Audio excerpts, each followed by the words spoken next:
full schedule of the day. So just want to say a few words at the very start to introduce myself. So I'm Loretta Goff. So you've probably seen emails from me or maybe worked with me on this. I'm a research support officer working on the Academic Integrity Project at UCC with Skills Center and with Center for Integration of Research, Teaching and Learning. And this kind of what we've put together today is a culmination of some of the work from that. So I'm just going to remind you quickly of the schedule for today. We'll have opening remarks from Professor McSweeney, and then Cath will deliver her talk. I will then quickly kind of launch the digital badge for academic integrity that we have put together for staff and kind of go through that a little bit with you. And then we'll turn to a panel discussion with some of the badge contributors and reviewers, and Cath will participate in that as well. So I just want to thank you all for coming today and taking the time. I know it's a very busy schedule, but we want to kind of celebrate Academic Integrity Week, National Academic Integrity Week. And now I'll hand over to you.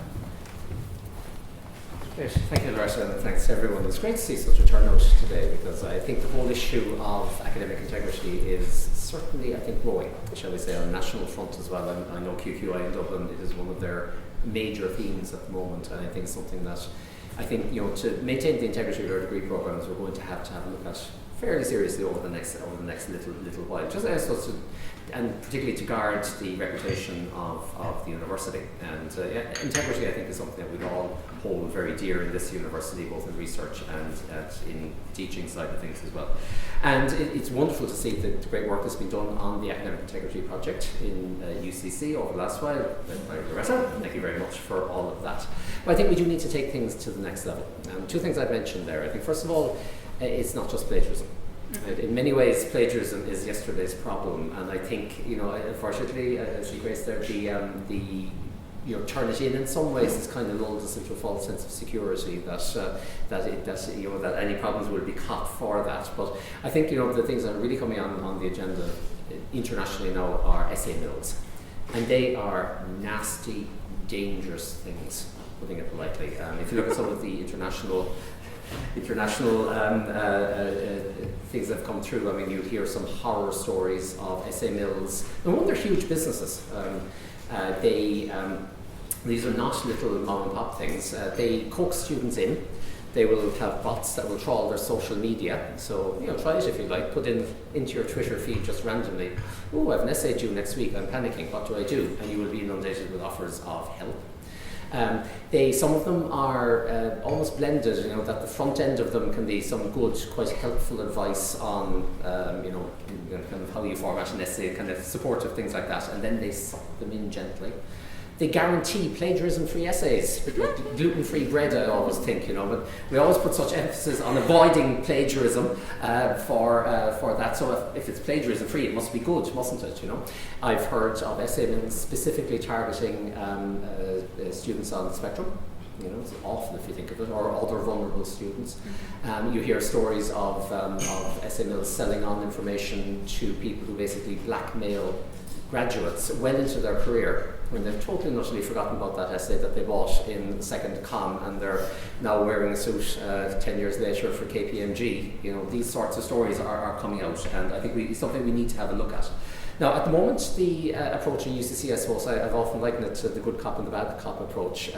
Loretta and her colleagues in Skills have been the good cops, coming up with, I suppose, student-facing advice on kind of raising students' awareness of the problems and also giving them guidance on how to avoid problems in that sort of a space.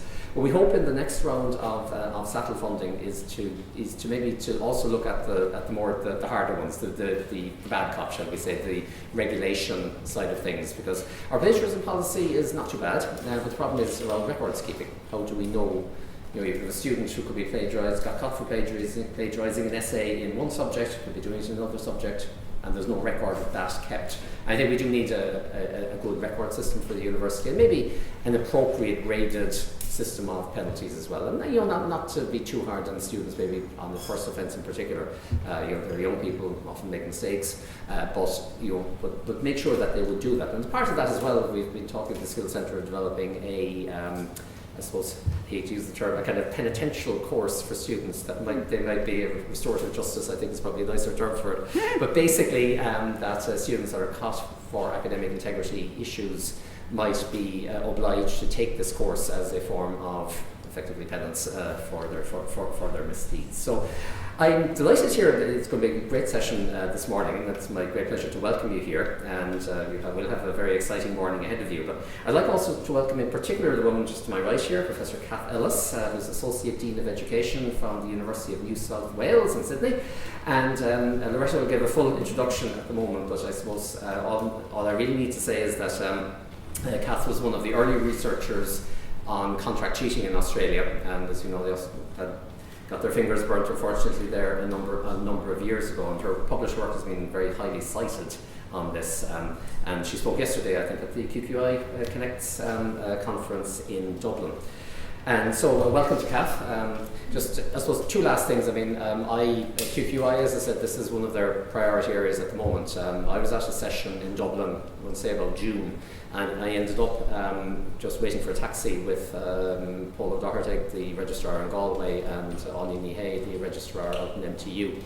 And the three of us were basically nearly trembling from what we had heard in that session. We were horrified by the sorts of things that were our eyes open. So I think in a gentle way, I think we need to open our eyes for this and put proper structures in place there. Because, I mean, academic integrity is everyone's business, and we really need to make sure that it's dealt with appropriately in UCC. So apart from that, I shall just run off now because I need to go to Stockholm to accept my Nobel Prize in Physics. Yes, it hasn't been announced yet, but it is coming, because I have discovered the fifth fundamental force of nature. In addition to electromagnetism, gravity, and the weak and the strong nuclear force, I have discovered the output force. That if Mary puts anything into my diary about a gazillion other things magnetically cluster to it. So unfortunately, I am double booked with an event related to the institutional review. But I will be really looking forward to having lunch with Cath later and getting a potted summary. So I wish you a great morning. Thanks very much.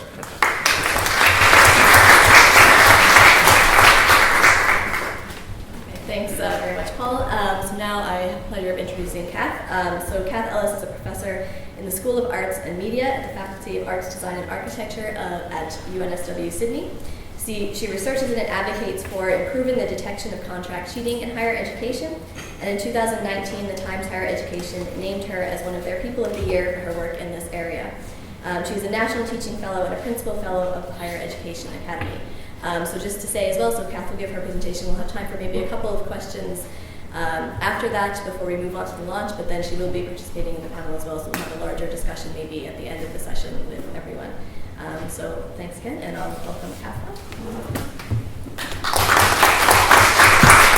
G'day everybody. Hi, it's such an honour and a pleasure to be here. And I just wanted to correct, I'm the Associate Dean Emerita. I stepped down from the Associate Dean after about 9 years at the beginning of this year. Sheer exhaustion, leading a faculty of 30,000 students through a global pandemic sort of did me in, I think. But now I'm just a jobbing academic, a professor, teaching and researching in this area. So, and what an honour and a pleasure. I cannot believe the room I'm in.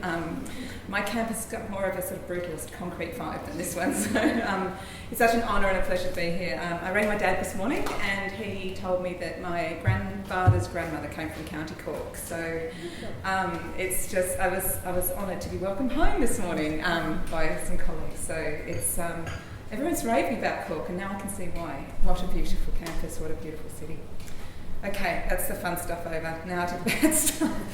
I'm from the world of doom and gloom, so right, brace yourselves, here we go. All right. One of the things that I really want to honour and acknowledge here today is your digital badge. I think the work you've done at this university, from what I've been able to see in terms of having good conversations about academic integrity with students, is in excellent hands. I just want to give you one other conversation that I love to have with students, particularly engineering students. Any engineering people here or dealing with engineering? I remember I was asked to talk to some engineering students. I thought, how can I make this make sense to them? Integrity. I thought, structural integrity. They'll get that. So I went to Wikipedia, as you do, and found a really fantastic definition of structural integrity, which is the ability of an item to hold together under a load, so the load of study, including its own weight, so all the stuff in your life, without breaking or deforming excessively, without resorting to cheating. It assures that the construction will perform its designed function as an engineer during reasonable use as an engineer for as long as its intended lifespan throughout that engineer's career. Items are constructed with structural integrity to prevent catastrophic failure. I'm not talking about failure at uni, I'm talking about failure in the world of work. Building bridges that collapse, aeroplanes that fall out of the sky, computer code that isn't secure, which can result in injuries, severe damage, death, and or monetary losses. People getting killed because you failed to do what you needed to do as a professional engineer. I found it a really helpful way of explaining integrity to the students, and I put it to them, do you have structural integrity? Do you hold together under your own weight, plus the additional load of study, without deforming excessively? But today I'm going to ask you, what about us? Do we have structural integrity as an institution, as a bunch of professional colleagues, as an industry, as a sector? Do we have structural integrity? So that's my challenge for you guys today, because integrity should be at the heart of everything we do. It is the glue that binds us together. It is the bullseye in the target, which is our core business, which is student learning and student experience. And it should be everything that we do, not just what we say we do. And enough talking the talk. We now have to walk the walk. So I guess I'm here today to share with you what I think we can actually do in that space. And I want to share with you a thing that I found incredibly helpful when it was first shared with me from a colleague at the University of Huddersfield where I used to work, Deb, who's actually from Northern Ireland. And she talked about the three spheres, and everybody has these three spheres. The stuff that's in our sphere of control is obviously the smallest. It's the stuff that affects us that we have direct control over. We can go and make a decision tomorrow to do something about it. Sphere of influence is bigger. It's stuff that affects us over which we don't have direct control, but we have influence over people who do. So it's about managing up, managing sideways, advocating, rattling cages. The biggest is obviously the sphere of concern. It's the stuff that affects us over which we have neither influence nor control. There's a COVID pandemic going on. There is political unrest in Eastern Europe. There is climate change happening. These are all, there's a cost of living crisis at the moment that is severely affecting students' abilities to be able to balance their study and their work. These are things we have no control over, no influence over, but are directly affecting academic integrity at our institutions. What I'm here today to do is to say, let go of wailing into your sphere of concern. There's nothing we can do about it.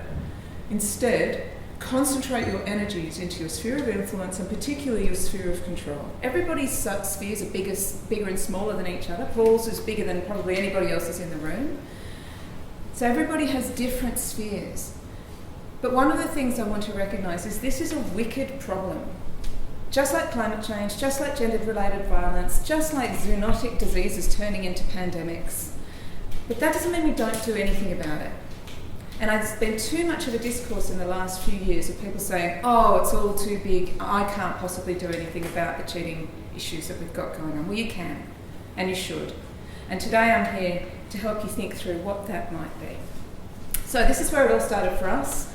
November 12th, 2014, Sydney Morning Herald, two investigative journalists, Lisa Vicente and Amy McNeilage, were given information that had been found, we don't know by whom, from an unsecured directory on a contract cheating site being run by this woman, Serena Dow, or Ying Dow, out of Ultimo in Sydney, an area of quite a concentration of universities within about a 10 kilometre or even a 5 kilometre radius, so lots of students. And this was a huge media story. It ran for months. We were absolutely reactive to it. We were slaughtered by it, really. It was very little we could do about it. We just had to sort of sit and take it. And the story ran and ran. And this is when I first became involved in contract cheating. I investigated 2 cases at UNSW, but about 3 or 4 months later I thought, hang on, if they could find unsecured directories on contract cheating websites, surely I could as well. And lo and behold, I did. And what I saw was unbelievably shocking. It opened my eyes to what was actually going on, which really we have to accept now as a $1 trillion multinational industry. And I've advocated, well, I've really dedicated a lot of my life since then to opening other people's eyes to the scale and severity of the problem that we're up against. Here's my wonderful research colleague, Phil Dawson. Yes, he looks like that all of the time. My quick way of citing his book is to actually have a photograph of him holding his book up. If there's one book you read about academic integrity, make it this one. It's called Defending Assessment Security in a Digital World. It is an extraordinary book, very, very helpful. One of the many gifts Phil gives us in this book is these cheating affordances. One of the pieces he advocates for is he says, let's stop getting obsessed with the technology and the activities and the behaviours and the websites and the this and the that. Let's pull back and think about, well, what affordances are these cheating behaviours giving students? And he breaks it down into these 4 affordances: providing access to unauthorised information, cognitive offloading to a tool, outsourcing work to a person, and disrupting the assessment process. He argues that every cheating behaviour falls into one or more of those 4 affordances. Much easier to write policy to these affordances than to technologies that go out of date every 6 months. Obviously, what I'm focusing on today is this outsourcing work to a person, but there's a blurriness increasingly with this cognitive offloading to a tool with the rise of artificial intelligence writing bots. And if you don't believe that's happening, I can tell you I've marked several essays now that were AI bot written. Can I prove it yet? Not yet. But if you're not sure, go to Essay AI bot. That actually puts citations in for you, that one. Lots of fun. But I want to focus on this third one, outsourcing work to a person. 2 things to notice there. It's not outsourcing learning to a person, because you can't. There are certain things in life you can outsource. Who outsources their cleaning, tax return, childcare? Does anybody outsource their child? Yeah. Mm-hmm. Everybody outsources certain aspects of their lives, but there are certain things you can't outsource. You can't outsource your sleep. You can't outsource your exercise. You can't outsource your health and your nutrition, and you cannot outsource learning. It's physically impossible. Those things all share one thing in common. They're embodied. As soon as it's something that's embodied, you cannot outsource it to another person. The other thing is there's at least one other person involved. So there are 2 people involved here. And I want to spend a little bit of time thinking through those 2 people. It takes 2 to tango here, folks. We've got the people who are pulling the problem along, the students who are generating demand. And then we've got the people who are pushing the problem along. They're pushers, the supply. And I refer to pushers and users like the drug trade, because it's a similar kind of industry in many ways. What's really interesting is this side has achieved the bulk of the attention in the research, and it's this side of the problem we need to deal with. But in order to do it, we need to understand this side of the problem better, because in order to understand what's going on, we also need to understand how cheating is happening. And so this is what I want to just share with you, a little bit of information about what's going on this side of the equation. So there's really 2 types of supply, commercial and non-commercial supply. The vast majority of the research is on the commercial side, and I'm guilty of that too. I've done a lot of research on that. There's almost nothing done on non-commercial provision other than for primary school, which is interesting. So the bulk of non-commercial contract cheating provision is mums and dads helping primary school. What do you call it here for level 1? Primary? Okay. Peppa Pig contract cheats. So think about if you've had young people in your life and they've been given homework to do that they can't do themselves. We've got a problem starting there. But obviously it's commercial provision that is getting the bulk of the legislative attention as well. Your legislation, our legislation, very similarly, very focused on that end, because it would not have got through Parliament if it was also going after mums and dads. And I've got that from the horse's mouth from the regulator. There's also, of course, a bit of blurring in between, parents buying commercial contract cheating for their children, and there's nothing new under the sun about that either. You can probably tell that the commercial providers are doing it for money, the non-commercial providers are usually, we think, doing it for love. But this is about 80 to 85% of the provision comes from mums and dads, friends, family, students and former students. So it's actually the bulk of the problem. And this is really the availability heuristic. It's much easier for us to imagine the commercial, shady, nasty contract cheating sites as being the bulk of the problem. They're not. The people who go to those providers are the ones that don't have the cultural and social capital to get somebody to do it for themselves for free. So we've got a bit of an interesting have and have not divide going on here. The commercial providers can really be broken down into 4 levels. The micro level are doing less than a whole assessment task. That's where you've got CHEG, who will do a single exam question. Then you've got Meso, who are doing single assessment tasks. So that's the bulk of what I've looked at, contract cheating websites, a lot of them running out of Kenya, India, Pakistan, Nepal, Ukraine, Philippines, China. Then we've got the macro that will do a whole course for you. And what's really interesting, Helen Ganil from TEXA, they've just blocked 104. TEXA is the Tertiary Education Quality and Standards Agency. It's our equivalent to QQI. They've just blocked 140 websites in Australia, including foreign language websites. And what she's observed is the ones that don't think that they can be read are much more blatant. The ones in Chinese say, give us your login details, we'll do your whole course for you. None of this kind of come to us, we'll help you with your academic skills. And then at the mega level, we know, and there's interesting research coming out at the moment from Canada, about the vertical business model that will give you fraudulent admissions documents, IELTS documents, and they'll arrange for your whole program of study to be done for you with proxies and contract cheating. And also, we now know that the contract cheating companies, I've had 2 students this term email me with emails they've received from contract cheating providers that have emailed everybody in the course saying, we know your next assessment task on this topic is due on this day, we will do it for you. Because it's much cheaper for the providers to cheat the same course 50 times than to cheat 50 courses for the one student. They get economy of scale out of that. So we can understand there are different business models at work here with these companies. Now, this all feels huge. It feels like it's in our sphere of concern, doesn't it? And this feels hard to deal with. Okay, let's pull it back in. What can we do? How can we do better? Well, there's 2 things. I won't go into too much detail about this side, but I just want to give you a sense that we need to learn from history. This is the sort of my master circa 1971. So this is March 20, 1971, and I'm having great delight saying this. It was on this day or thereabouts that I was conceived. So there you go. Don't tell mum and dad I said that. But that gives you a sense of just how old this problem is. It was a contract cheating. Again, investigative journalists didn't have to do much more than go to the classified ads in their own paper, walk through the front door, and they had a story.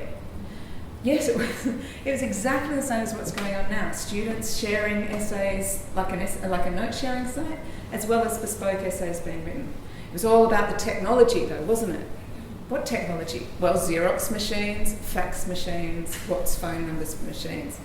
What's really interesting, I've looked at this story in depth, I've just written a chapter about it and compared it almost word for word with the response to the My Master case in 2014. Nothing has changed in nearly 50 years in terms of our reaction to an investigative journalist coming and showing us we've got a cheating problem. We can't keep doing the same thing and expecting a different result. So, my big advocacy piece today, which is the topic of the talk today, restorative justice and responsive regulation, is how can we learn from elsewhere? And I'm not saying how can you learn in Ireland from elsewhere in Australia. No. I'm talking about which other industries have faced similar problems and overcome them successfully, and how did they do it? And to this, I'm really inspired by the theory of responsive regulation that's been developed by Emeritus Professor John Braithwaite, who is my new hero. He's from the ANU School of Regulation and Global Governance. I have not yet summoned the courage to email him. I'm too fangirly at the moment, but I have talked to a lot of people who know him and know his work. I think he's extraordinary. The way he thinks is amazing, but he's done extraordinary work that has influenced, for the better, coal mine safety, tax evasion and aggressive tax management, and aged care facility management. And just as an example, BHP, a big Australian mining company, recently announced its 2nd year in a row with no fatal injuries at any of their coal mining or any of their mining sites around the world. Okay, this is a direct connection to the amazing work that John Braithwaite has done. If you've had anything to do with the mining industry, you will know they take safety so seriously that it is unacceptable to have unsafe practices. Why don't we do the same thing with that? Why is it unacceptable to have unsafe academic integrity practices in our industry. Tax evasion and aggressive tax management. The Australian Tax Office in 2000 made a shift towards responsive regulation to cut down on a whole pile of loopholey stuff that was going on. His Majesty's Revenue and Customs in Britain followed suit about 4 or 5 years later and made these dramatic changes in people paying appropriate. I'm a huge believer in paying tax. I think it's, fundamentally important. Anyway, here goes. I'm going to push you quite hard today because I think you're ready for it as an institution. This is where I think we need to start going. Imagine this space here is our institutional culture. And what we're going to do is fill in within it a way of thinking about student behaviour in terms of their learning. This is the enforcement pyramid. And I just want to note this is something that I've worked on with Kane Murdoch, who some of you may have met when he was here in March. That's, I think, the event that Paul was referring to when he was standing feeling a little bit terrified. So me and Kane have worked on this. Imagine in this enforcement pyramid we put 100% of our, I was going to say students, but I've stopped calling them students, and you'll find out why in a moment, people enrolled on our programs. Because some of them I struggle to call students.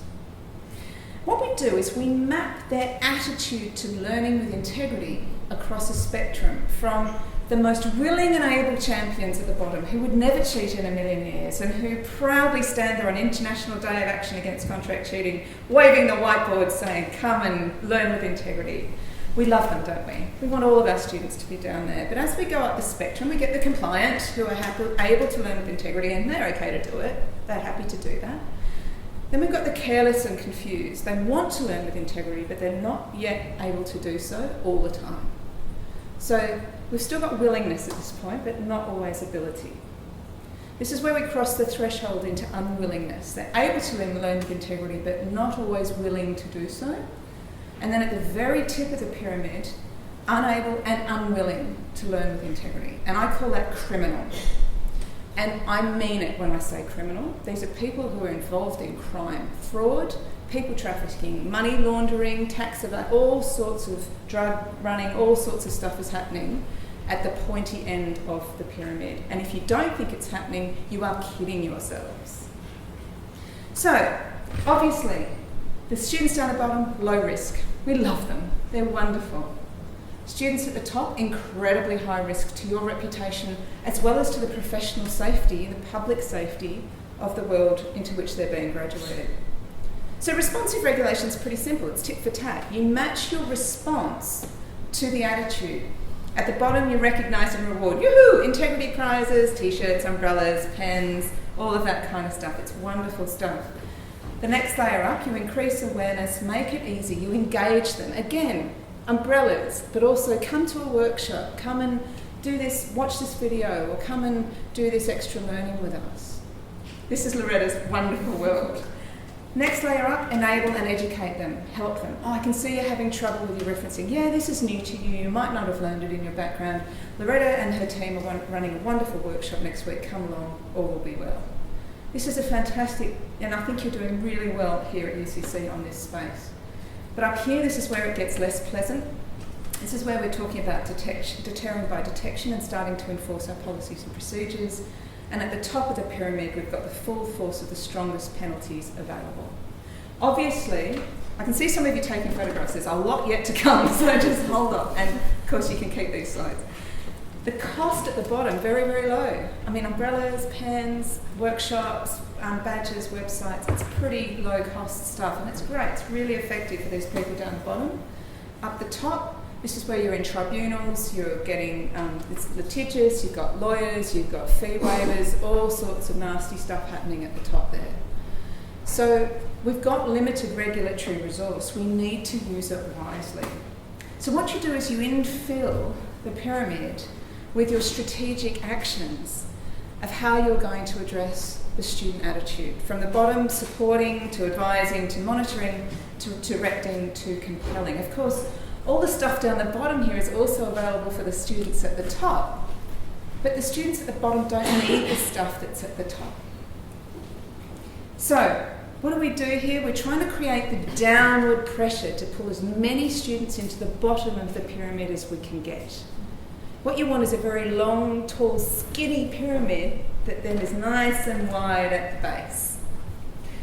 Now what I've done is I've overlaid over the top of this Phil Dawson's work. Now he distinguishes between academic integrity, which is absolutely what we should keep doing. We should be talking in positive ways about doing the right thing, educative interventions, learning the rules, learning why we have rules, professional integrity, structural integrity, all of that kind of stuff.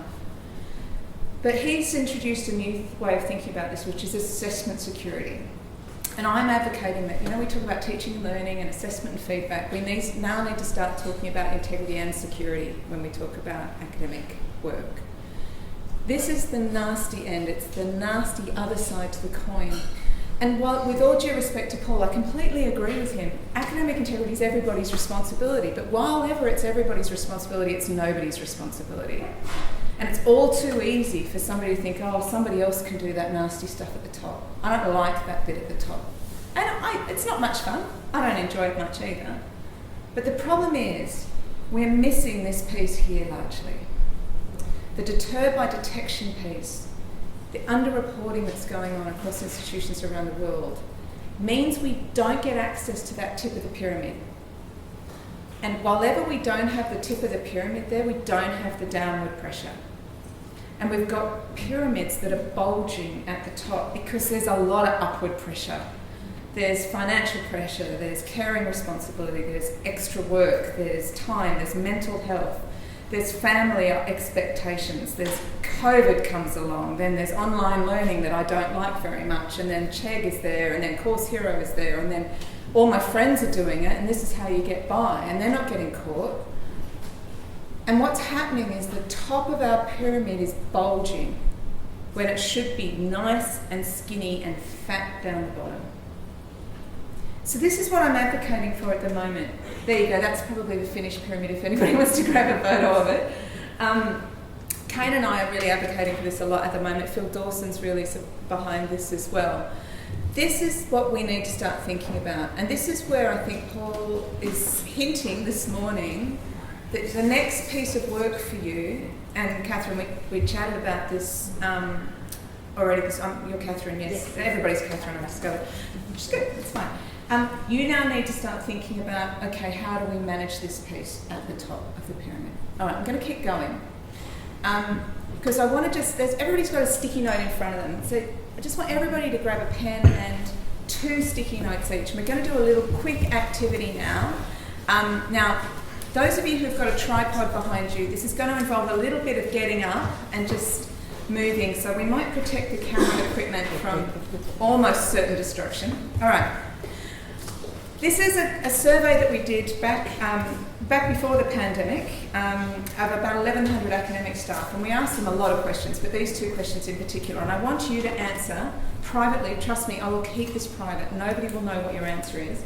If you're a teaching staff member, if you're a student or not a teaching staff member, you don't need to participate in this, but have you ever encountered an assessment task that you suspected was produced by someone other than the student who submitted it? You can do a Y or an N or a yes or a no. Once you've finished, stick your sticky note on your finger, wave it in the air like you just don't care. Get up and swap your sticky note with somebody else, and then swap again, and swappity swap, swap, swap, swaps. We want your sticky note to disappear into the world of swappiness, so nobody knows. Swap, lots of swappies, swippy swappies. Excellent. Good swapping, everybody.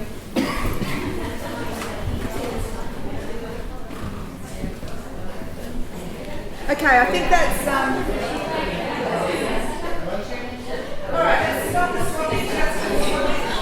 All right, let's stop. Look at the sticky note on your finger.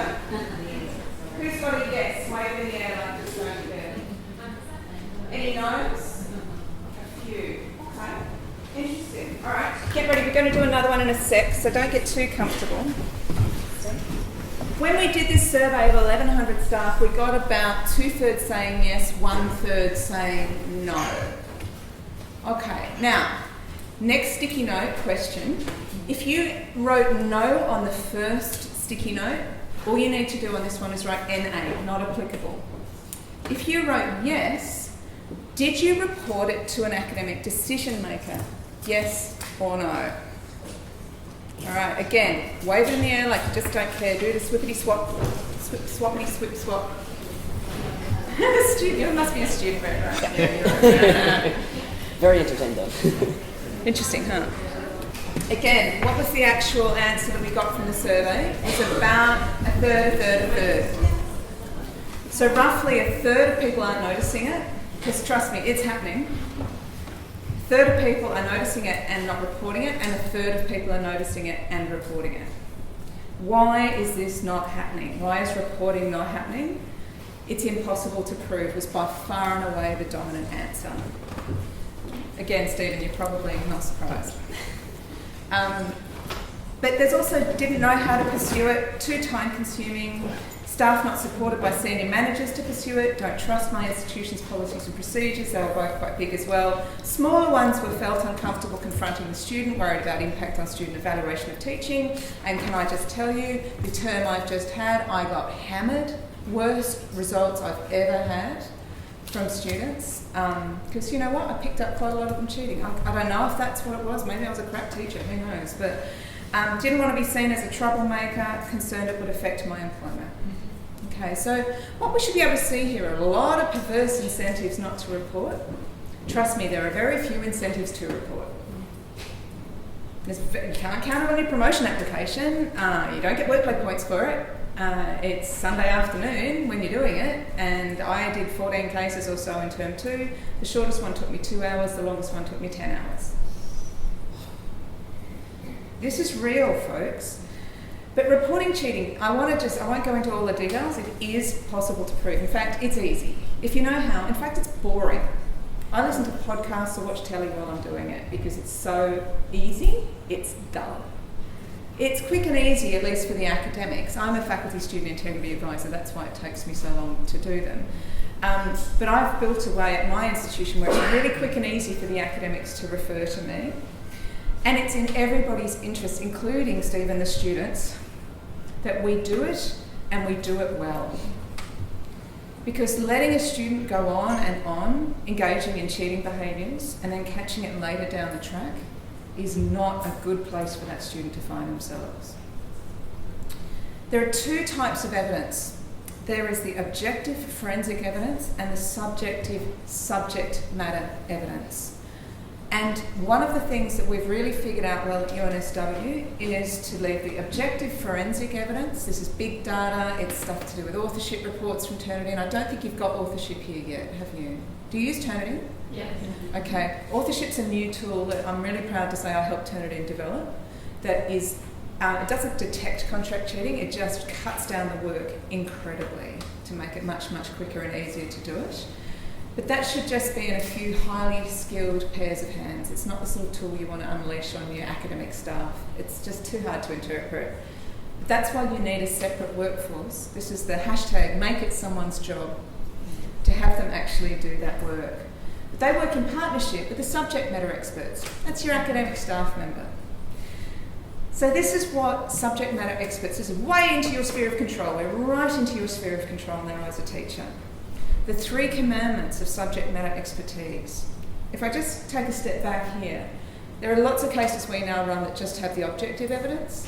Yes, we run some cases that only have the subjective evidence. Very rare these days that we do that. But the cases that have both are incredibly strong. So the subject matter expertise is know thy students, know thy course, and know thy discipline area. So not necessarily know Stephen from, James or Amanda, but know what students are normally typical of, capable of, what sort of things you'd normally expect from them. We've got a Chinese student, but all of their examples are coming from Kenya. What's going on? And Kenya has nothing to do with the course. Know what your students are normally expecting to see, and also performance variation from one task to the next. Know your course, what resources and supports have they been given, and what have they been asked to do? What's the assessment brief? Does it say write an abstract and a contents page? If not, is it a bit odd that there's an abstract and a contents page and keywords? Know thy discipline area. And this is particularly looking at anything unusual in the bibliography or unexpected tools or techniques. I'll give you 2 quick examples. I was marking a paper on Hollywood cinema, looked in the bibliography and thought, my friend Brian Yeasy's paper's been cited here. Hang on, Brian's work is on Korean cinema. I look, I check, it's completely fabricated. Another example, we had some students doing some animation on Pro Tools, doing soundtracks using Pro Tools. Students submitted work that was using it, and Pro Tools, if you guys know, is about a $10,000 site license. Like, it's not the sort of thing you buy and put on your own personal computer, it's the sort of thing professional recording studios get. Students submitted work that contained elements of Pro Tools that you could only have used if you're on the UNSW campus. It's not the sort of thing you would have in your own sort of version of it.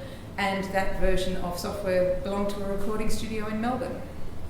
So just seeing things, just knowing Pro Tools, knowing what license we've got, that kind of thing. And then to support those concerns with evidence. This is a scholarly exercise. It's like writing a paper. You can't just say something is true. You have to actually support your claim with evidence. So if you see something odd in the bibliography, I can't just say, oh, unusual items in the bibliography. I say, the paper by Brian Neises is unexpected because it's on Korean cinema, and there is nothing in this paper about Korean cinema. So actually highlighting, putting things in. So here are some other examples of things you can do to support your concerns with evidence. The key thing is, as a subject matter expert, you're needing to convince the decision maker that something unexpected has occurred here. So the key thing here is to frame your concerns in terms of what's the best possible light for the student and what's in the worst possible light for the student. That frames the possible, which then allows the decision maker to decide what's most probable within those boundaries. It's kind of a legal trick that lawyers do when they're writing briefs of evidence. We hear it a lot with people analysing Donald Trump's behaviour in the January 6th hearings at the moment, and it sort of helps frame, at best, this is what we can understand has happened. Okay, so this is what I was really asked to come and talk to you about, which is, okay, now we've done a lot of detection, what comes next? And this is the piece I'm so proud of. It's not my work, it's David and Kane's work, but I am really happy to advocate for it because it's how it works here at UNSW. Is we have the courageous conversation that happens prior to the start of a formal investigation. So if we've got enough concerns that the student hasn't done their own work or is engaged in some other form of serious cheating behaviour, we call that student in. It's a formal conversation, but it is prior to an investigation, and we explain why we're concerned, and we give that student one last chance to tell us what they've actually done. If they admit to having made the mistake of engaging in contract cheating services, then we go, hey, you can act with integrity. Brilliant. We knew you could. You've brought your best self to the table. You've cooperated and you've told us what's going on here. Brilliant. We therefore get to take the investigation away, and we say to the student, don't worry, we don't need to go through all of that. We take the harshest penalty off the table, which is almost always permanent exclusion. And we say, we're not going to chuck you out because we want you as a part of our community. You can act with integrity. You've made a mistake. We want to help you fix it. It's a serious mistake. And we're actually going to take all of the results from your transcript because you didn't do the work. You didn't demonstrate the learning. You can't have the credit. It's not a punitive punishment. It's just an outcome that if you didn't do the work, you don't get the credit. It's that simple. Then they get the opportunity to redo those courses and progress to graduation with integrity. But we can also wrap them with extra support to look at the reasons why they fell into this problem in the first place, whether that's an academic skills deficiency or a personal wellbeing issue. And it allows us to give that sort of targeted support to the student. If they deny, the formal investigation still takes place, and if the allegation is upheld, the strongest penalties are still available, including and often being permanent exclusion from the university. Because we say, your behaviour is unacceptable in our community. We don't want you a part of our community. We want you to leave. So that's our Courageous Conversations piece. It's a restorative justice process that says cheating at university is not a crime, it's a mistake. We're in the business of helping students learn from their mistakes. And we want to give you the opportunity to make good. And I'll take you back to 2014 when I first investigated those two cases that were in my faculty. One student denied. No, wasn't me, didn't do anything wrong. The other student said, I'm so glad you contacted me, I have felt terrible. I'm so ashamed of what I've done. I want to have a second chance. Can I please have a go? I want to be proud of my qualification. I shouldn't have done that, and I've felt sick about it ever since.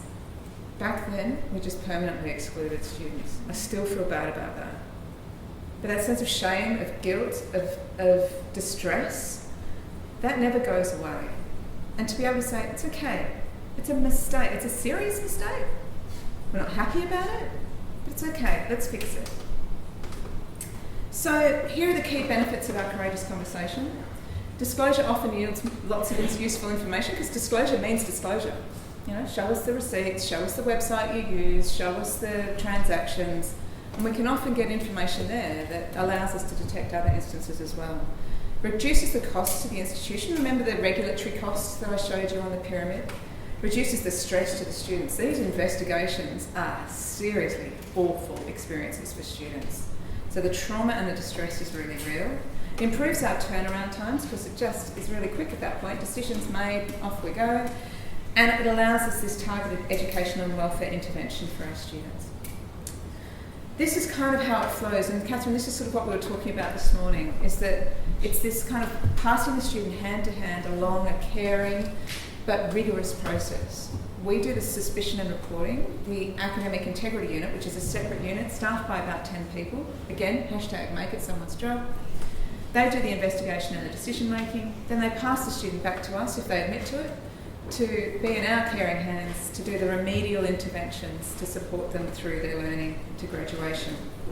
My last little plea, first year really matters. We need to catch this as early as possible. So if you're an academic staff member or if you're a student, if you see something, say something. It's in everybody's best interest if we do. There you go.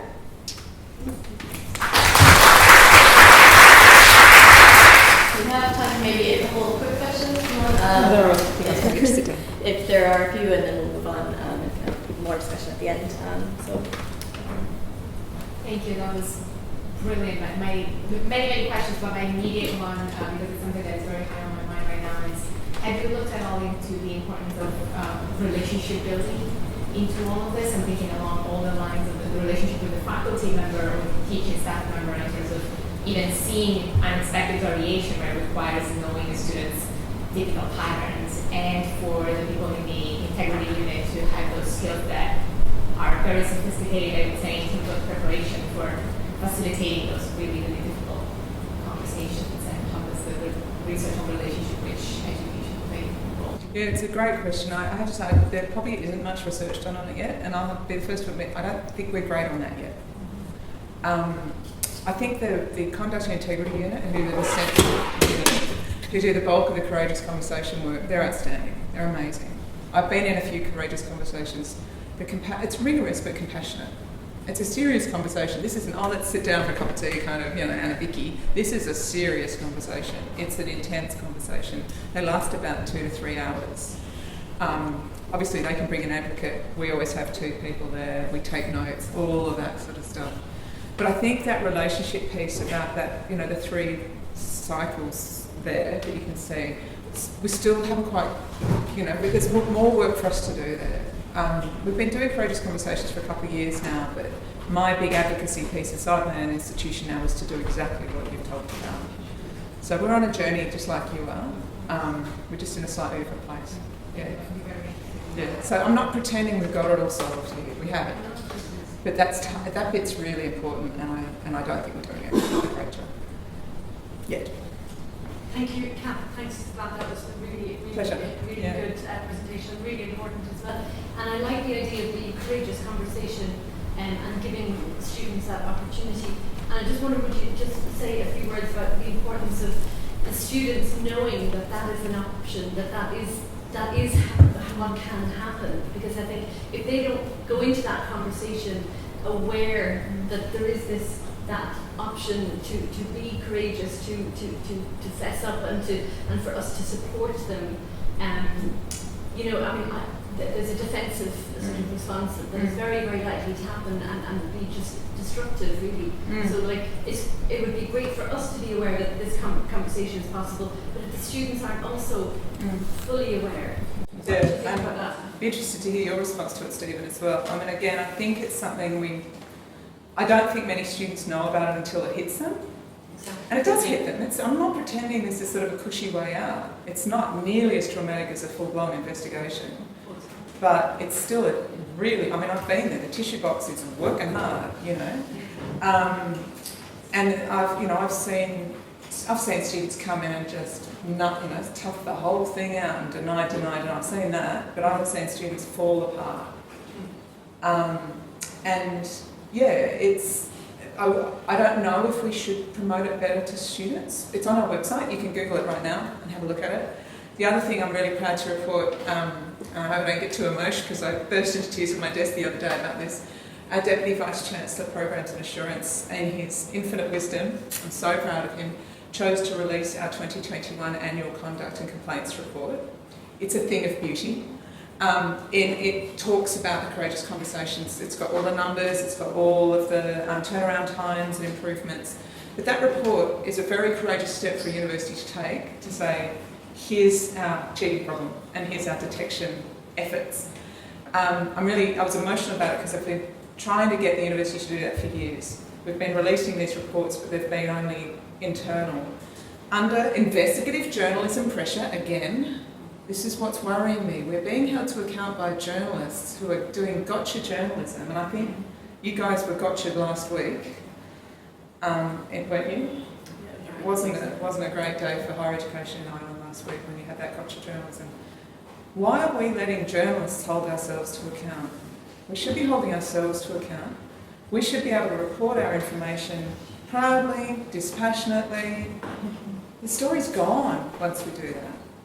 So if you look inside that report, which also tells some really interesting anecdotes, but it shows a depth of data collection and analysis that's been going on at UNSW for years, which also is a testament to the strength of our Central Integrity Unit and all the hard work that they do in terms of centralising reporting and data gathering.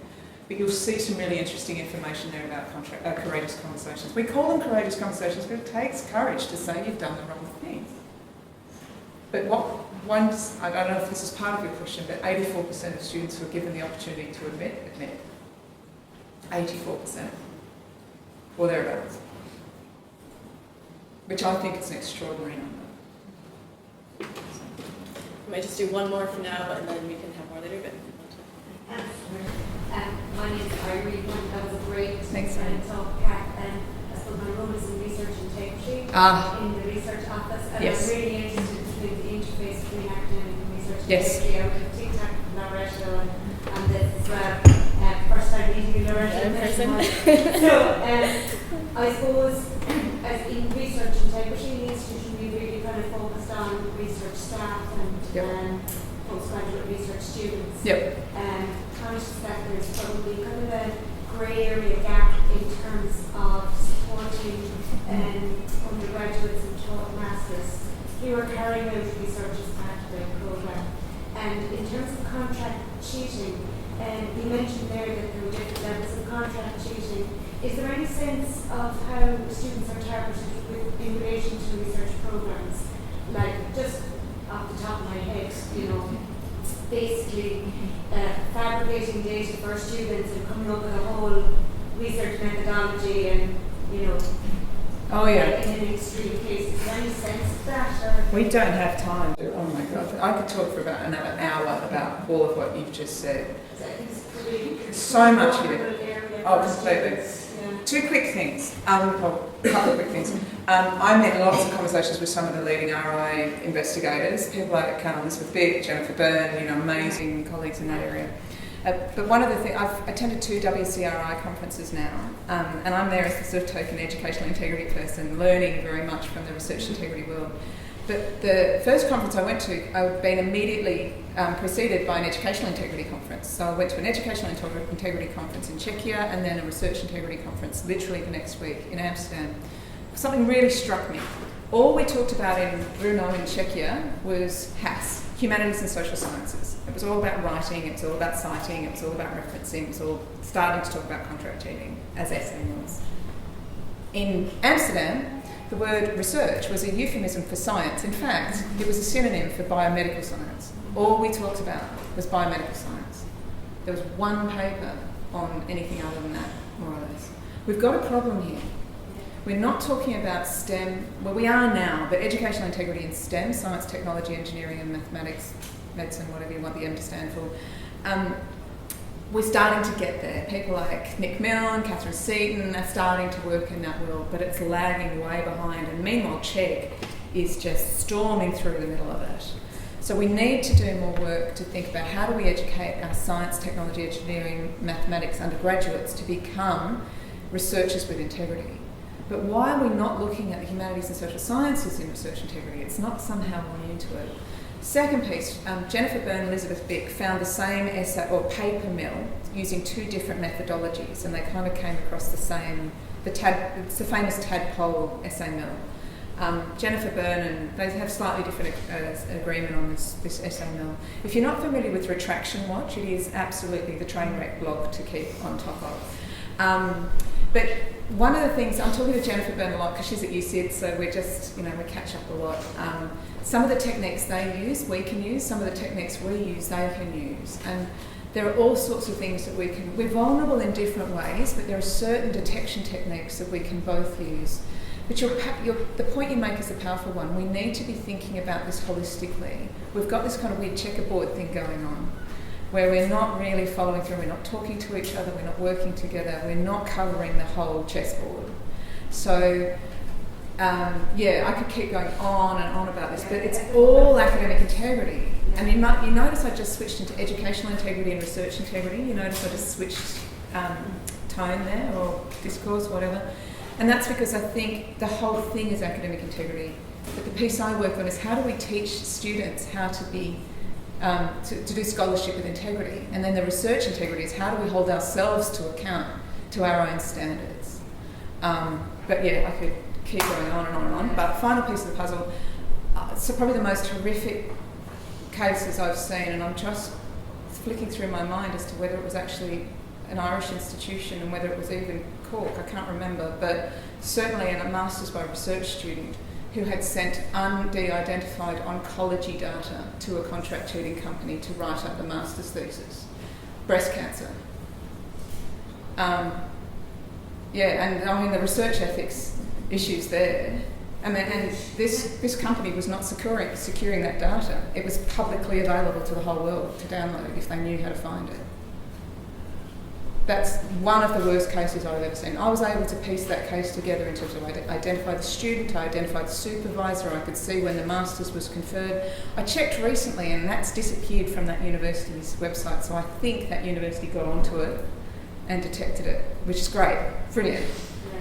But that still sends, I can feel it shivering through it's a quite visceral reaction I get sometimes. I think I've seen it all, right? And then every so often a case will come along that just stops me in my tracks.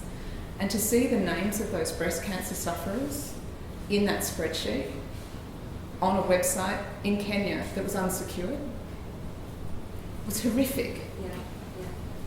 So, what a wonderful positive note to end on. Now I'm just going to quickly kind of bring you through the digital badge that we've created here for staff that we're launching today. And so I know we've kind of heard about a lot of the concerns around breaches to academic integrity and ways we might support academic integrity. And this is kind of one way maybe we can all take action going through these materials. And some of what this is about is kind of a preventative approach about supporting students before they reach a point where they might go against academic integrity, and then some of it is about when we are detecting things, how do we process those, getting more familiar with all of those policies and everything. So just to speak to you a little bit about that today and kind of the importance of all of this as well, putting it into context, locally, nationally, globally. At the QQI conference I was at the past couple of days, there was a lot of talk about academic integrity there. I think it's becoming a much more discussed issue kind of within Ireland, and of course that's down to a lot of the work of the National Academic Integrity Network, who have done a great job kind of putting together guides and frameworks around this area. And then of course there was the launch of GAIN, the Global Academic Integrity Network, which Cath has done a lot of work on, and with collaboration between Ireland and Australia, along with several other countries, signatory countries, to all kind of respond to this together so that we can all kind of work together to combat this. So this badge is one kind of example, I suppose, at a local level at UCC of how we've reached across the university to develop the badge, and then we also have the opportunity across the university to partake in it and kind of get that shared understanding around this and take action around it. So just to start out, talk to you a little bit about how we kind of came about developing this. So this was work done kind of as part of the Academic Integrity Project, which I mentioned earlier. So myself, Catherine O'Mahony, and Kathy Bradley, kind of the top level, I guess, of that project, and then Katie Deneen as well from CIRTL, all came together kind of to work on the initial plans around this, and the kind of structure, I guess, outline where we arrived at that was kind of looking at other educational offerings for staff around academic integrity, and also listening to staff and students both at UCC and at other universities, kind of sharing through workshops and so on, what were some major kind of areas of concern around this for both parties, and how could we maybe start to address that or put together some information around those areas to support those. So from that, we kind of distilled an outline for the course, and then this was shared with Academic Integrity Advisory Group, made up from individuals across the university, all areas of the university, initially, and then from there we went on to recruit some academic integrity champions across staff. So these were people who were nominated by heads of schools, heads of colleges, and also for professional services staff as well, to kind of get a fuller picture of that, so student experience in particular, student supports. And I will speak more about this group in a moment. But with them then we had some kind of workshops going through those initial outlines, drafts, getting more feedback on kind of what we had there, if anything was missing or anything else was kind of needed. So we workshop plans, and then we also kind of divvied out some work. So there's a lot of case studies in this digital badge, which I'll speak about, which were contributions from these champions and some other staff across the university to get an interdisciplinary perspective on this, and to get a perspective, again, from all areas of the university, so support staff and teachers, everyone. So this is really for everyone to be able to take or find something within this to help them. From there, then, we put it all together, and we did a pilot in the last couple of months, again, with kind of those champions going through it, taking it, going through the full course and obtaining the badge. Met with them for some more feedback on kind of some finishing touches, and then awarded the first digital badges as well to members of that group. So we've got it started, and to thank all of them as well, many of whom I know are here today. So that's kind of just a little bit of the background of how this came together, and there was kind of a lot of consultation across the university for this. So just to highlight some of these people now before I go on to talk about the badge. So these are our academic integrity champions. I know you'll hear from some of them on the panel in a moment, but you can see we have a spread kind of across the different colleges, again, to try and make sure that we are pulling in interdisciplinary issues. We have Alan Morrison, Catherine Sullivan, Finn Woodhouse, Helen O'Connor, JJ Keating, Katie Nolan, Kieran Hurley, Maria Lottie, Orla Nijabal. Sorry, I'm probably not saying that right. I'm very bad at that. Pedro Fernandez, Stefan Joss, and Teresa Wills. So again, thank you to all of these people who have done a lot of work for this badge, and putting together the pieces for it, and some kind of novel things came out of this as well. I know. So Kieran is one example, kind of from the radio manager. We've got examples of how to teach with podcasting and use podcasting as a form of assessment from him. So there's just kind of pulling these pieces together from across the board. In addition to that, then we had several other contributors to the badge, range of expertise from certain areas that was very much needed. So in the library, for example, so we have Ben and Katrina, the learning and teaching librarians, who contributed quite a bit to this. And we also have a lot of student voice in here as well, undergraduate and postgraduate students, and then our student union education officers, both Sinead last year and Stephen this year, involved in contributing pieces or reviewing this badge. And as well as that kind of international office, Daniel Blackshield's bringing kind of that, the policy expertise from exam appeals and everything to this as well. So again, just to highlight kind of all of the work that's gone into this from all of these individuals as well. Irene Kavanaugh, research integrity, kind of bringing that piece in as well. James Northridge from Inclusive UCC, and then our students, Katrina O'Connell, Maura Van Deeks, Maeve Kehoe, Noreen Leahy from Adult Continuing Education as well. And then a few other people, Yvonne Panisi, who contributed a bit on Turn It In, and I think Marie Ryan as well from Cork University Business School, who's done a piece on kind of inclusive assessment as well. So again, you can kind of see the breadth of the different contributions and all the areas that this covers from all these individuals, and thanks to them. So now just to talk to you a little bit about what the badge actually entails. So it's broken down across 6 modules, and the initial kind of grouping are all about kind of those preventative measures, understanding our students, and then we move a little bit into kind of the detection and the policy, and then wrap up with supports for students. So in the first module, we're looking at introducing kind of principles of academic integrity, getting the national context on this, referring to, again, the work of National Academic Integrity Network, fundamental values of academic integrity, things that we're sharing with students as well, so we have a kind of shared understanding of that. And then also how it relates to our own professionalism, how it relates to graduate attributes, all of these pieces kind of across the university to set that context.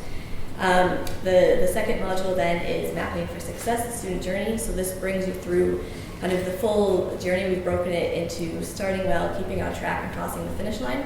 And there are things within all of these, so starting well about setting clear expectations, modeling skills and appropriate behaviors for our students, keeping on track, looking at things like feedback, formative assessment, how we can continue to support students along the way, modeling humility for students as well, and kind of building that confidence.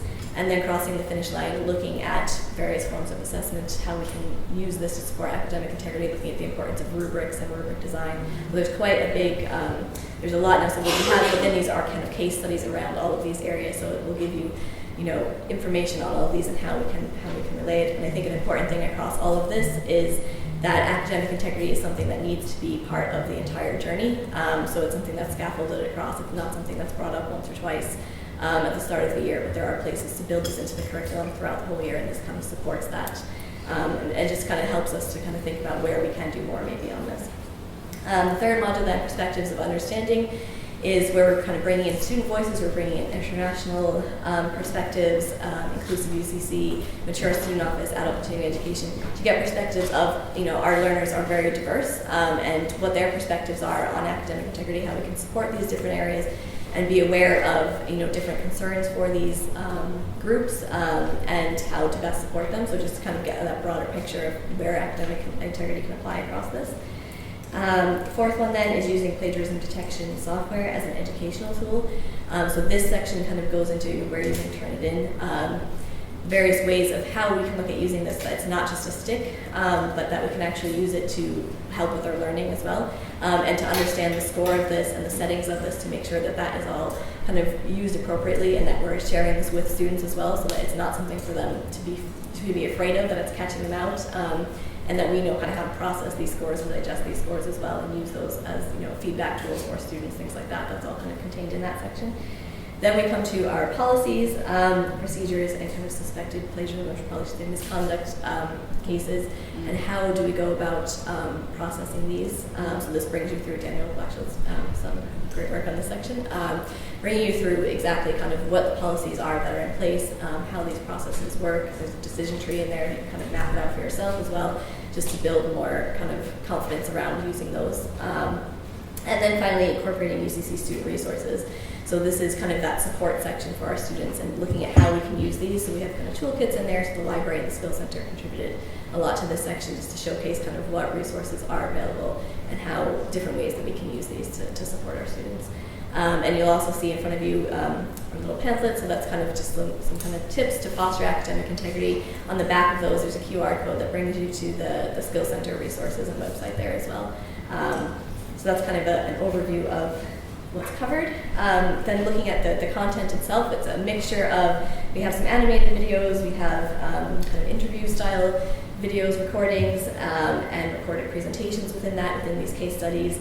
And then of course a mix of text and opportunities to reflect activities. So you see the Padlet there, so where people can kind of share examples from their practice or questions. And that decision tree, so there's lots of kind of points of interaction within the badge as well in different frameworks. Just to go through the learning outcomes then, to give you a sense of kind of what I've covered with those modules, what you would kind of expect, I guess, to take away from this. So to be able to identify the core principles of academic integrity, describe key points of engagement or intervention across the student journey in relation to academic integrity, analyze reports from plagiarism detection software from different disciplinary perspectives. So to mention as well in that section, we have some case studies from different perspectives of how individuals are using Turnitin, and we also have an activity of a kind of sample report and looking at that and what we're kind of detecting, and that is there inadvertent plagiarism where students might need more support, is it intentional, looking at kind of those areas. Evaluate responses to potential academic misconduct examples based on your understanding of relevant policies and procedures. And then reflect on your role in fostering a culture of academic integrity at the university. So then just to kind of wrap up on this and about enrollment and the different pathways for this. So the badge, which will be kind of launched and accessible from today, has open enrollment. So if you, the QR code there will bring you to there's a page on the CIRTL website now for this badge.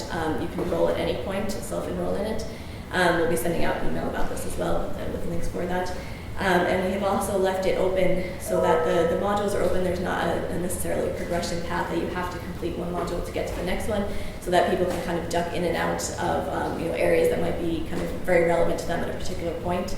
So you can go through and take the whole thing linearly, or you can go into kind of where you might need something at the moment. And it's also self-paced, to allow, I know sometimes trying to find the time to do digital badges can be difficult, so this is something where you can kind of go in to get the information at any point you need. And you can choose whether or not you want to take this as a digital badge or if you just want to kind of engage in materials. We'll also hold workshops, I think about every 2 months, just to bring people together to kind of share practice, share discussion around what the learning is and maybe implications for your practice, what people are doing to kind of create a shared dialogue around that. If you are interested in the award of the digital badge, then you kind of complete, there's a few kind of short reflection activities, quizzes throughout, and then the final assessment, which is a 300 to 500 word reflection on your role in fostering academic integrity, where you're going to be asked to identify a key intervention that you will implement in your practice. So this is, it's very kind of practical to kind of get you to work on something that you can put together and then just put this in as a reflection. So it's not too onerous a task and should have that great benefit to you as well of something that you can do and then bring this to the workshops and share with others as well. So that's kind of a little highlight of our badge. I hope that you will engage in it and share, please, as well with your colleagues. And I'll be getting out and speaking to various schools about this as well. But do kind of spread the word around this. So that's kind of a conclusion from me. I'll now invite Catherine up to kind of let her introduce the panel too. So these are people who have contributed to the badge as well. And we'll have a bit more discussion with them before wrapping up. Thank you. I just have a couple of questions just to give us a structure to the conversation. So I suppose some of the instances of misconduct that were shared by Cath, I'm just wondering for our maybe academic staff members, have you experienced anything like that was shared there? What are your experiences around this topic? Alan, I'm going to go first. Well, I think the pandemic has been the thing that has brought most of this to the fore. Online exams, student collusion, alleged examination breaches, and the inability of the university to properly proctor online exams. That just made everything open season, in particular for exams where the examiner hadn't taken the trouble to redesign the assessment to cope with an open book situation. And I think we caught a particularly bad case of that in engineering. In first year, the first year cohort is about 150 students. 85 students were caught colluding in a first year exam and were failed and had to repeat in the autumn. And that was the upshot of a lot of our exposure to, I suppose, cheating in exams, which is, I think, core to academic integrity. If it's made easy, it'll happen. Water finds the path of least resistance all the time, so I think it's a matter of making sure that the students are guided in their behaviour to understand that there's no real advantage to taking the easy way out, that ultimately it gets harder as you go along through your career. We're lucky that these were first years. I don't think they will ever do what they did ever again. And I think Cath brought that up. Catch this early. Yep. Punish early.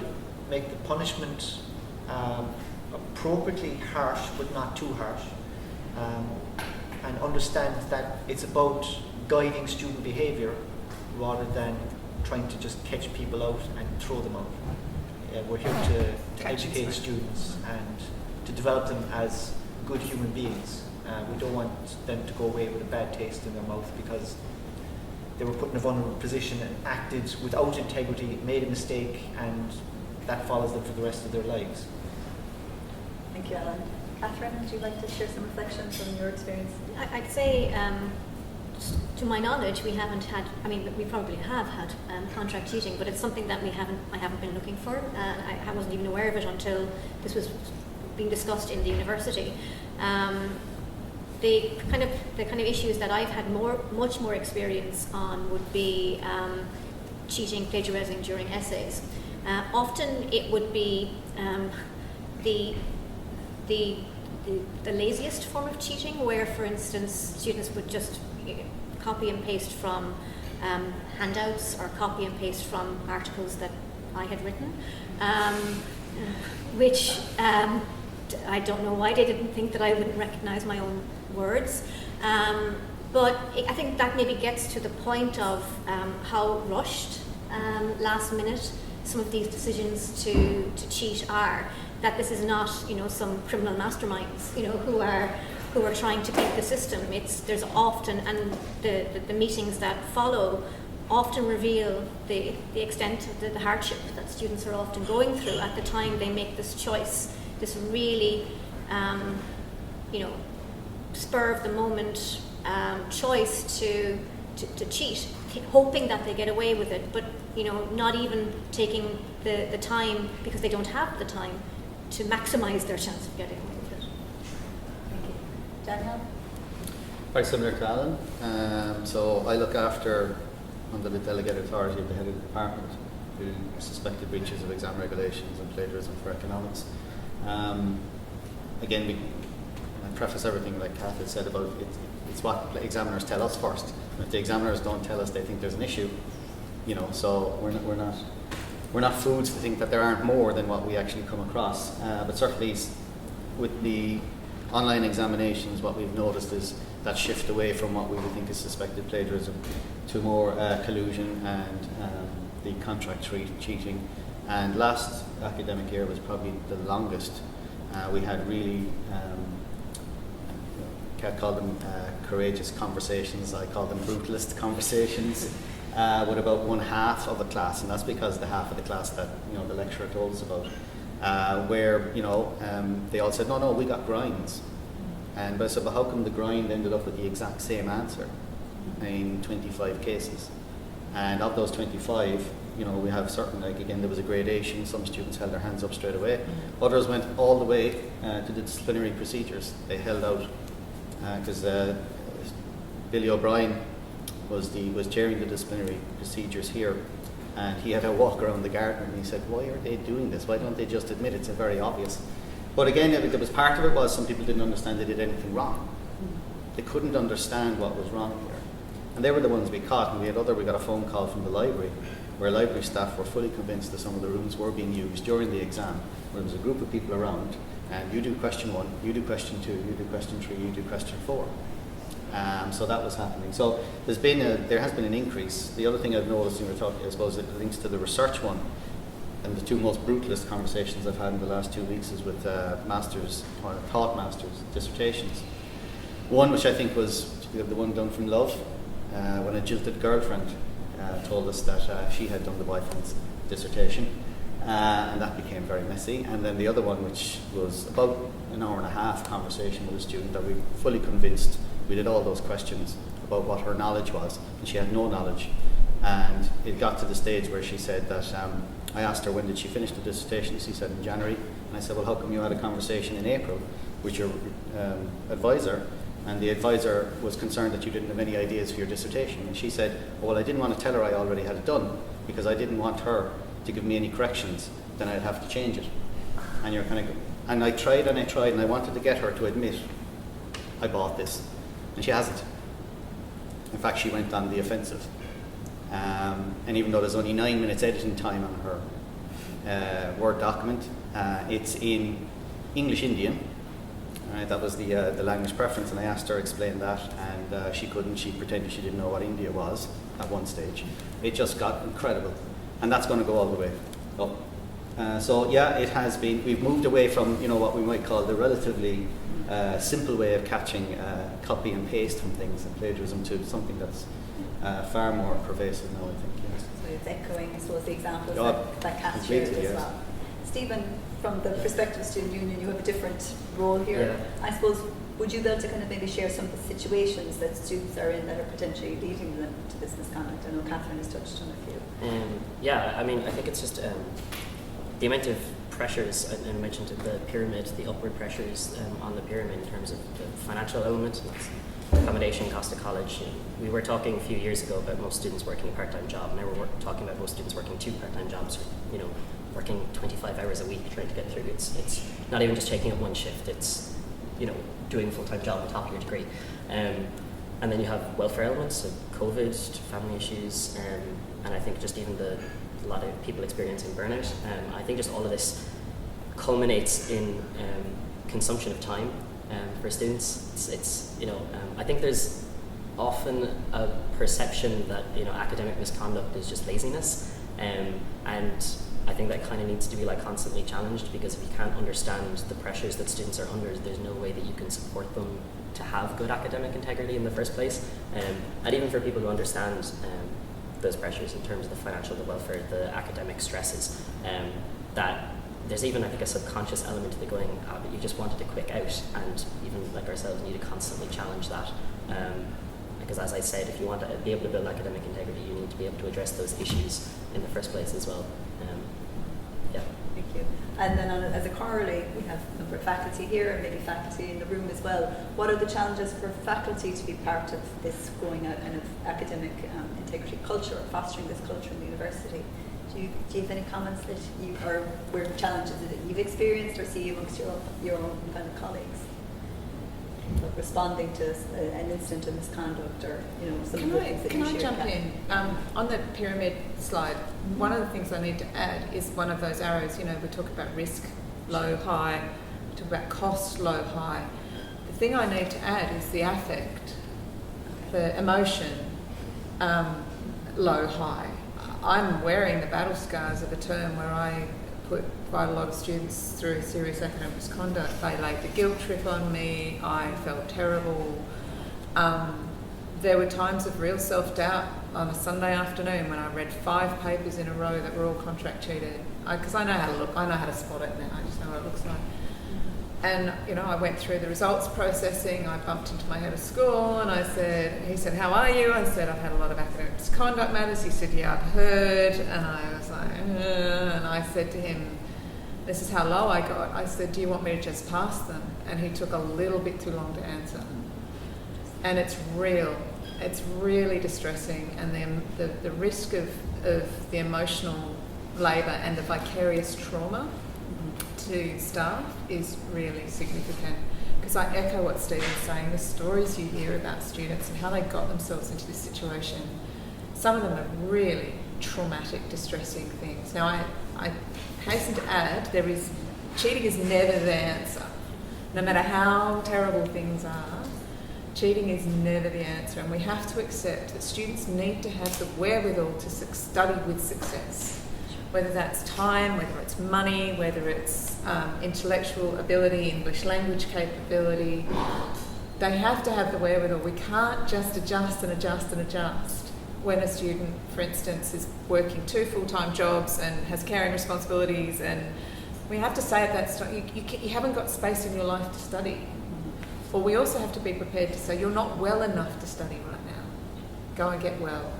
So there is that shared responsibility between us and the students. We don't just accept that, but we also have to accept the costs that come to the academic staff and the professional staff. Don't forget the professional staff also have to do some of this work. How much do they charge contract teachers? What's the kind of ballpark? You pay as much as you want. It's a bit like buying a car or a bike. Yeah. If you want good stuff, you're probably going to pay about...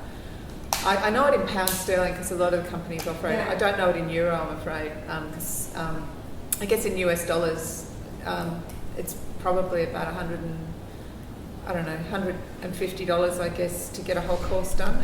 You can certainly get a whole course. We call it a module. What you call a module, we'll call a course. We certainly know that you can get a whole course done for about $100 in Australia. There's always the risk of them coming back looking for more money as blackmail. Yeah. The cheaper it is, the more likely you are to get blackmail. So about $100 is what, about €65, something like that. It's certainly comparable to a textbook in terms of price. And then when you think about the actual fees of several thousand, €5,000 to €6,000 for an international student, the cost. I'm talking a lot at the moment about value proposition and cost. And one of the things, Stephen, just reflecting on what you were saying, is that we have to remember students aren't buying a product here; they're buying themselves out of something. So, and a lot of what they're buying often is they're not buying good work; they're buying good enough work. That goes back to your point, Alan, wasn't it? That students, what they're lacking then in terms of the learning that's foundational for the next part of their and then they're stuck. It's the same how they're shortchanging themselves because of that. We had there was a colleague of ours pretended to be a student and went into one of these sites, and he was quoted €120 for a 2,000-word essay with a 24-hour turnaround. Yeah, it gets more expensive the less time. We're not immune to it as academics either. I mean, from a research integrity perspective, I've been contacted by international journals, some journals of repute, saying, publish your research with us next. We allow up to 30% plagiarism on our plagiarism check. Predatory journals. I mean, what message is that giving? That's ludicrous. I have a PhD graduate of mine. We submitted a paper which is adapted from his thesis, rejected because too much similarity to previously published work. You ask what was the previously published work? It was his PhD thesis. There's no checking or understanding of what they're using these tools as blunt instruments, and so they make it look as if they're being or acting with some form of integrity, but there's no integrity behind that. There's no checking or understanding of what it is, and now we have to respond to the journal editor saying why this is not plagiarism, why this is an adapted work from a PhD student's work, which is based on work that we intended to publish. It's a different forum, different way of presenting information. But I couldn't believe being contacted by an international journal saying we'll accept work that's up to 30% plagiarized. I mean, I suppose I just want to build on something Cath said too. I mean, in addition to the emotional labour, there's the labour. And you said it as well in the presentation that there's no workload, there's no benefit to you as an academic if you've got a heavy marking load, heavy course load, heavy admin load, you might let one or two things slide, and then you let the first few things slide, and then you might let more slide the next time, and before you know it, you're not actually doing that really important, essential work of ensuring that the students are producing work that prepares them for the life outside. So I think it's something that the university has to think, if we're going to take this seriously, how are we going to incentivize staff to take on this labour, emotional and intellectual, and make it worth staff time and effort. Yeah, and I think the negative backwash effect of putting a lot of effort in, having it go up the chain and then come back saying, not upheld. Well, you're not going to do that again, are you? Yeah. And I'm sort of half joking when I say this, but I'm thinking about going to my boss and saying, can I please have the workload points of the person who did pick this up when this student was in first term, and here I am 4 or 5 terms later picking it up when it's a huge mess. That person should have picked it up because it was pretty obvious, it was staring them in the face. They didn't do their job properly, can I have their workload points please? And I'm sort of only half joking because I'm doing somebody else's work for them and they get to spend that time on their research. You were going to come in with a question. Well, I agree with everything you're saying. I was one of the people that did the digital badge. So oh, congratulations! On the other side, but I suppose we're talking about trying to build a culture, a set of values. So it's huge, and I like the idea of the preventative approach. And one of the interventions I put in place for my teaching through the digital badge is actually to try and integrate it at the very start of the program. I work in adult continuing education, and I was asked to get some students to talk on the digital badge, and they actually didn't understand what the concept meant. They knew what academic meant, they knew what integrity meant, but they actually didn't know, and they hadn't heard the word before. So So there's massive gap, I think, in even understanding the basics. And I think for me, I brought the skill centre in at the beginning, and they were kind of a bit terrified. But now I can speak to it in every lecture. Brilliant. So it's kind of integrating it into a mindset. You know what I mean? It's not the add-on, and then hopefully don't get to that. There's so many rich conversations you can have like that, and one of the ones I love having with students is to just remind them that academic integrity is no different to personal integrity, it's no different to professional integrity, it's all the same thing.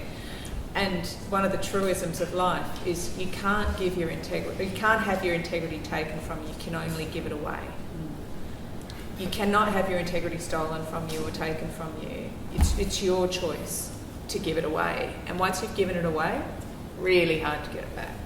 I think that's key actually, is to bring it back to it's not something, if we compartmentalize it and it's something different. And like as Stephen was saying, I mean, students' lives have become so compartmentalized now. Whereas when we were students, we probably stayed on campus all the time. Whereas now they're doing 25, 30, 40 hours a week working elsewhere, and they have all these other things going on. So it's compartmentalized. But if you actually feed it in, it's just integrity. That's all it is. Doing the right thing. It's even doing if the right nobody's thing. looking, And if you feed it that way and you map it into the fact of how do you act elsewhere? How do you act when you're playing football? How do you act when you're at work? How do you act whatever? Same thing. I think if the first conversation you're having with students about academic integrity is after an incident of academic misconduct, you've already failed. You need to have that conversation before you. So true. Yeah. Katie, I think was going to come in and then Yeah, so I wanted to pick up on talk about upward pressures on staff. So this emotional turmoil that you talk about, and the work turmoil, and also the risk. There's a lot of risk in the political word. I think this is compounded if you look into whether a lot of staff are adjunct staff. Yep.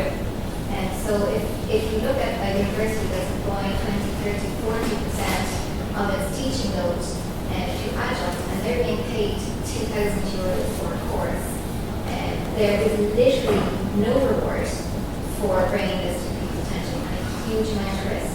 If you think about maybe they're being paid €1 per script in a class of 200 people to go through, that €1 is not going to include the time to really investigate further whether this is an instance of academic integrity loss.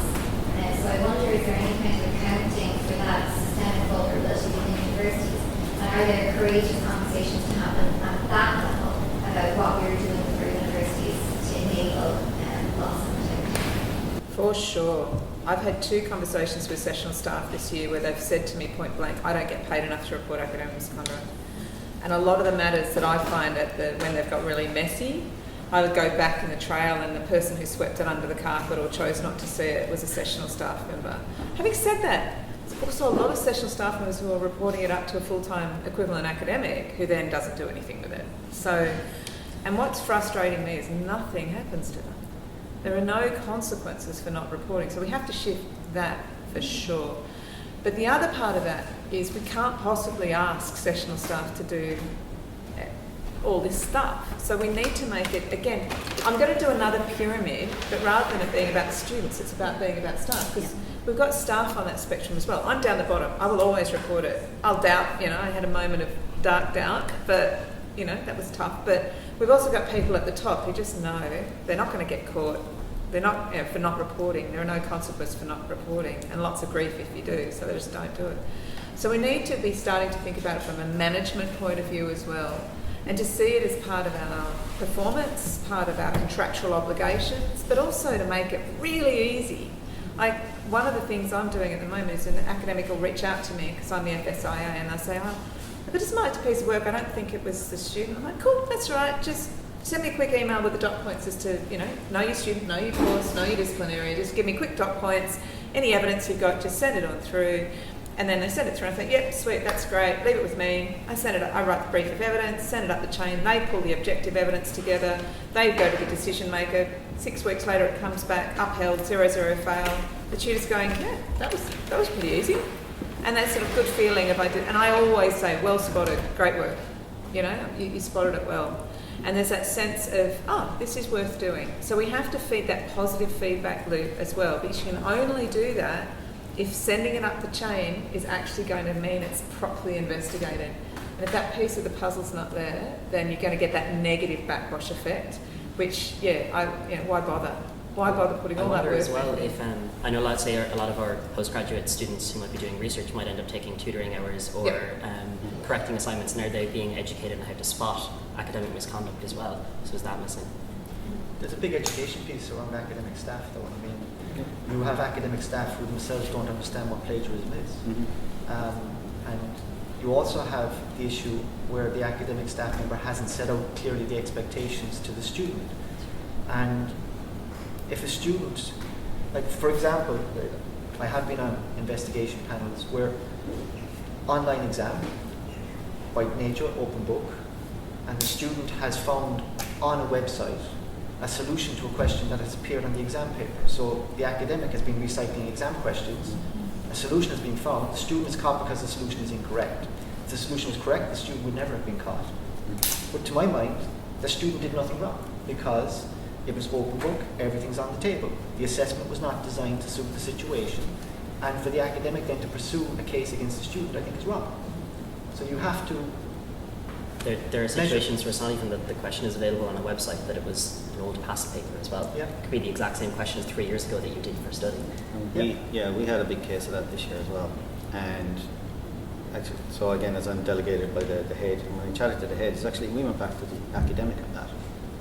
There was what we discovered, which is really worrying since we have an external examiner situation, an internal review and all that kind of stuff, is that the exact same paper had been given over 3 years. And we said, well, you can't say that the student was cheated here. The student basically used the initiative and used past papers, took a guess that the same question was going to go. It was the right guess. And, you know, so, like we were supposed to have all these checks and balances in place and it works. So to the idea that it is a systematic thing, a wicked problem, a systematic thing. But again, it boils down to where was the initiative for the lecturer? Now you would say do your job, the Belichick board, but where was the initiative for the lecturer, academic, to actually design an appropriate assessment?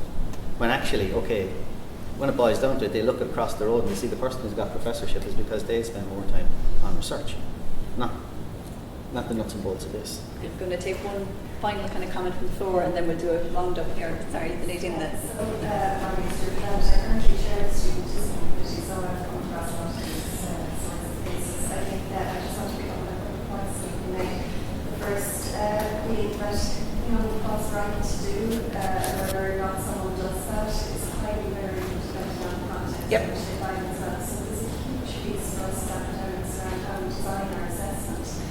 And, you know, we don't put people in a position, essentially, where cheating almost becomes the smart thing. I think that happened to some extent during COVID.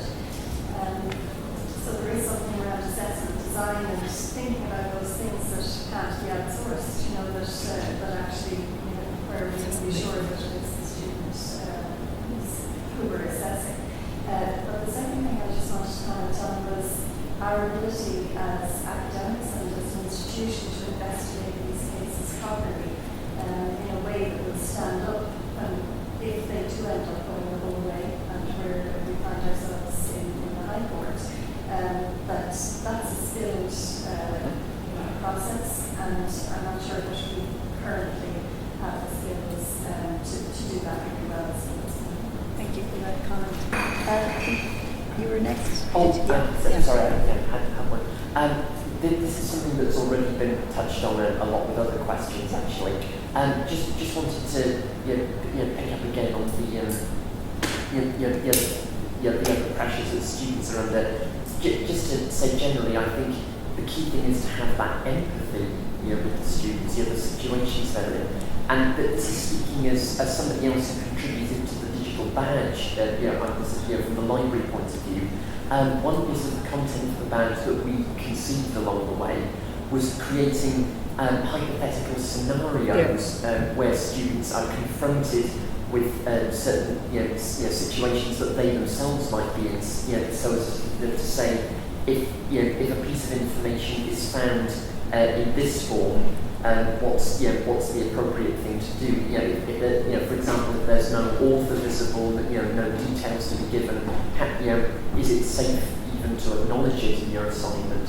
So thinking about the kind of dilemmas that students may find themselves in, as well as we've been saying, all the extra pressures that they're under, show that we can think along the same lines as them, that we're effectively we're partnering with them in that respect. You're partnering in terms of a mindset to guide them in the right direction.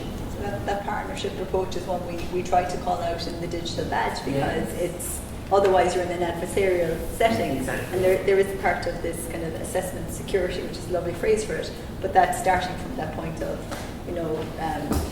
understanding the context the students are operating in and faculty and how we can partner together. One thing point was it was something that I thought of when asked about the question in relation to part-time staff doing responsibility for modules, and I was thinking of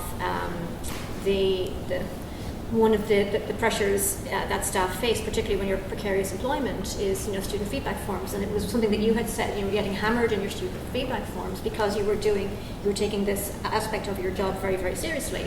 But if you are in precarious employment, you don't know the extent to which weight is going to be put on this feedback, which is not reflective of your abilities, the sincerity and the integrity with which you approach your job, because there's a lot of concern around that, I think, amongst staff.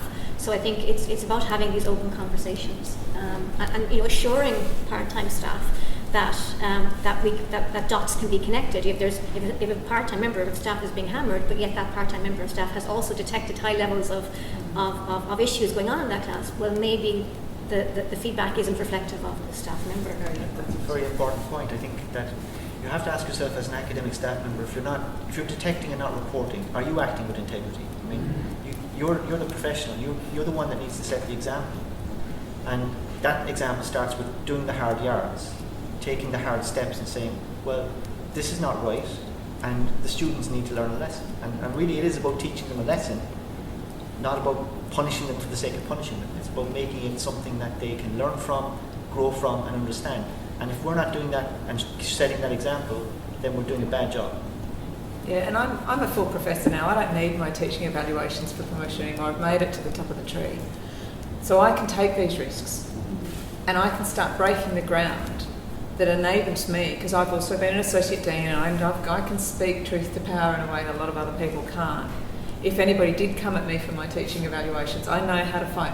I know how to, do you know what I mean? I know how to fight back and perhaps have the conversations with people that need to be had to help them understand what this is showing. But it is such a perverse incentive not to report. And it hurt. I will not lie, the day I got my teaching evaluations from term 2 was a dark day for me. I'd never seen numbers that low for myself.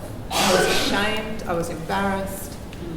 I don't know for sure if the reason I got such low scores was because I picked a lot of cheating up and failed a lot of students.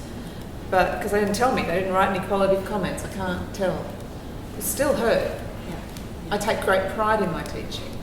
And that hurt. And so we've got to be starting to think about that part of it as well. As a final point, and maybe to bring us out of, I can hear definitely the heart from this. So maybe the positive steps leading out. So what's one small step that either you or you think we can take as an institution to try and foster this culture for academic integrity? If everyone in the panel would like to maybe identify one small step that we could try. For me, it's just setting out expectations up front. Let the students know what you expect from them. Give them good exemplars. Show them what good looks like, what bad looks like. Yep.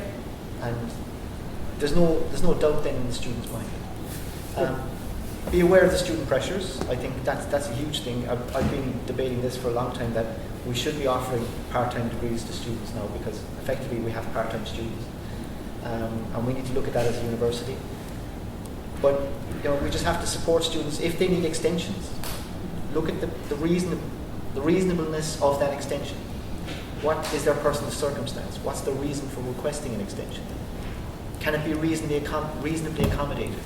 So do your best to engage with the students on a personal level, and don't just think of them as a number in a class. Thanks, Alan. I think it's important that students see that staff are approachable in a situation where you're under a lot of pressure to complete an assignment, or you're on a deadline.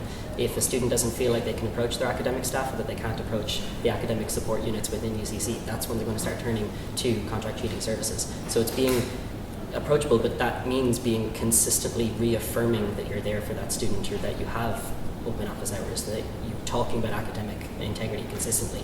You want students to feel like you are a person, an individual that they can go to if they are struggling. So that's kind of two things. The first is something that we were already doing in the law school, which was, and it came very strongly through in the digital badge, which I did as well, was because students are very concerned and this idea of how to reference, how to do things properly. So giving them some sort of resource or directing them to the resources that will enable them to do that. So the library has fantastic stuff available, but in the law school we have a skills booklet which does that. But I mean, there might be particular sources that you might use. It could be the Harvard Blue Book or whatever it is. But at least if students know there is a standard that is the set standard, required standard for every piece of work they submit in your department, in your school, then at least that takes some of the pressure off. What I learned actually doing the digital badge was talking about academic integrity as a positive thing, because framing it as a positive thing, a character trait, as being something that a skill that you can build, that you can then transfer in your professional practice once you leave, and talking about it in positive terms from the get-go. That our concern isn't about academic integrity. Our concern is about academic misconduct. Yep. So shifting, reframing. Yeah. Echo all of that. I also say you should have a look at the law modules. They have a fabulous module in year 1 on writing where this is all about, and so it's actually something that's embedded into what law do, which is we've taken a lot from. We thought it was excellent, so we stole it. But I've referenced it there, so it's on camera. I suppose, particularly, I suppose my key thing is like with Catherine's, really, it's putting it in a positive light. I've always tried to, or at least tried to over the years, frame it in terms of Howard Gardner stuff, in terms of doing good work, the dimensions of understanding. So a lot of time we're obviously teaching students about concepts, theories, data collection methods, but there's those two other elements as well, which is purpose and form. And I've tried to bring that out. So, well, this is why we have to do this. And it's not academic integrity; it's working with integrity, which again will map into your future professional lives and so forth. So I tried to put it into that positive light. What I learned from doing the digital badge is, and it's actually a framework I use, self-determination theory by Edward Deci and Richard Ryan. I have a whole module on that in the third year on creativity and motivating creativity, and it never dawned on me to connect the two. So the idea is, if you can get students to try to reflect on what's motivating them to do this course, and the more you can get them towards what they call either intrinsic motivation or at least autonomous motivation. In other words, they value this, they see the value in actually going to the hard lines of referencing properly and so forth. And then you try to model that for them. Because again, as people have said here, we have to model it. Otherwise, we're saying something, right? Or what Chris Agris and Donna Sean talk about, the difference between an aspiring school, what we say is right, and then our theory and use, what we're actually doing. So if we're doing the opposite, students are going to see that and say, well, we don't really believe this. And so I think that positive thing, and map it into people's motivations for why they're actually here studying, is at least something that we can move in a positive way. Can I have the final say? Yeah. Excellent. Everything everybody said, absolutely, but two hashtags that we love playing with in the academic integrity Twitter sphere. You might see on Twitter, if you follow me on Twitter, we spend a lot of time talking about cheese. Believe in the cheese is our hashtag. Why? Because it's the Swiss cheese model of safety. The idea that airline safety is all about building in redundancies. And every safety mechanism you have is going to have holes in it. Nothing's perfect. There is no silver bullet. There's no one solution. We have to have all of these different slices of cheese so that sometimes the holes will line up, but it'll be very rare that they line up. So there is no one solution here. It's about badges. It's also about detection. It's about positive conversations. It's about everything we can possibly do. So believe in the cheese. I've got to have an Irish cheese cun before I leave. I absolutely have to. But second one, and this is what Paul and I were talking about before we came in today. So kudos to you, Paul. Is make it someone's job. What you were talking about. We don't yet have the skills workforce to do the investigation piece. Sorry, I've forgotten your name, but you were mentioning. Yeah. Not many institutions do, and mine does. We've got a unit of about 10 people. Macquarie's got one, Wollongong's got one, University of Southern Queensland's got one, but we're staffing them with a workforce. This is a new job. Nobody's ever done this job before. So part of what I've done with TEXA is we've built a new short course to help train that workforce, to also ascertain what the competencies and capabilities for that role are. But we have to start resourcing it properly and making it someone's job, because it's that part of the job nobody wants to do. Everybody wants to do the positive stuff and nobody wants to do that part. So resourcing it properly, staffing it properly, doing it properly and making it someone's job. Wonderful. Thank you so much. So I hope you all join me in thanking our panel for their really insightful contributions. Alan, Stephen, Catherine, Daniel and Cath, thank you so much. Appreciate it.